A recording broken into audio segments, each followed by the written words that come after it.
नमस्कार। आजও চলে এসেছি আরেকটা রেসিপি নিয়ে। তো আজ করব গমের আটা দিয়ে মাত্র এক বাটি আটা দিয়ে খাস্তা বিস্কুট। আর এই বিস্কুটের রেসিপিটি আমি কিভাবে করছি আপনারা শুরু থেকে শেষ পর্যন্ত দেখুন, তবেই বুঝতে পারবেন।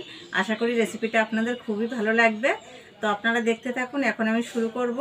তার জন্য এখানে আমি এই বাটি মাপ করে এক বাটি গমের আটা নিয়েছি,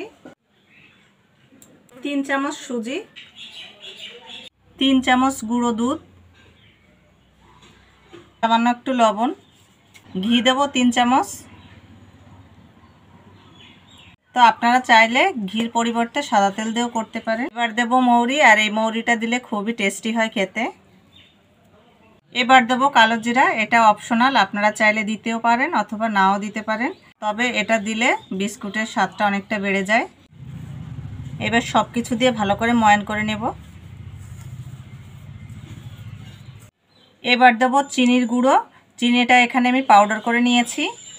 তো এখানে মিষ্টিটা আপনাদের পছন্দ অনুযায়ী দেবেন, বেশি কম। ভালো করে এবার ডলে ডলে ময়ান করে নেব। এখানে আমি গরুর দুধ নিয়েছি, দুধটা আগের থেকে জাল করে নিয়েছি। এই দুধটা দিয়ে এবার মেখে নেব। অল্প অল্প দেব আর এইভাবে মাখতে থাকব।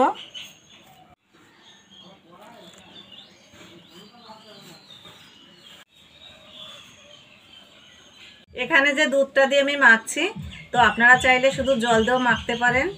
আর এই বিস্কুটটাকে আবার অনেকে অনেক সময় খেজুর মিষ্টি বিস্কুট বলে, তো এক একজন এক এক রকম বলে। যাই হোক, এখন আমি এইভাবে আস্তে আস্তে একটা ডো তৈরি করে নেব। আর এই রেসিপিটি আপনাদের যদি ভালো লাগে লাইক শেয়ার কমেন্ট করতে ভুলবেন না। আর যে সকল বন্ধুরা আমার চ্যানেলে নতুন, ইউটিউবে সাবস্ক্রাইব আর ফেসবুকে ফলো করে পাশে থাকবেন। আর আপনাদের একটা লাইকেই কিন্তু আমার অনেকটা উৎসাহ আসবে। এবার ঢাকা দিয়ে 10 মিনিট রেখে দেবো রেস্টে। ঢাকনাটা এবার তুলে নেব। 10 মিনিট হয়ে গেছে। আর একটু মেখে নেব। এই দেখুন কতটা সফট হয়েছে। এইভাবে রোল করে নেব। সাইড থেকে এইভাবে একটু চেপে দেব।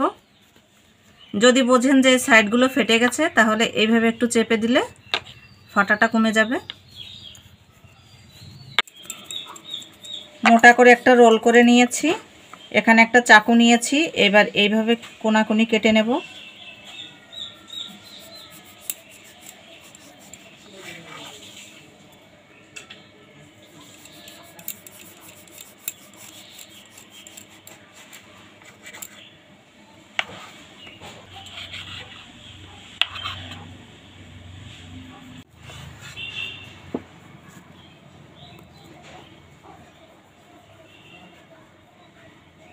সব বিস্কুটের পিসগুলো করে নিয়েছি।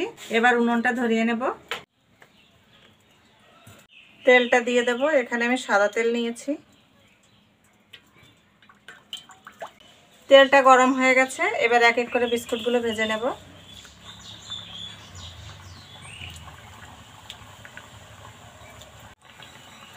উল্টে নেব এক এক করে।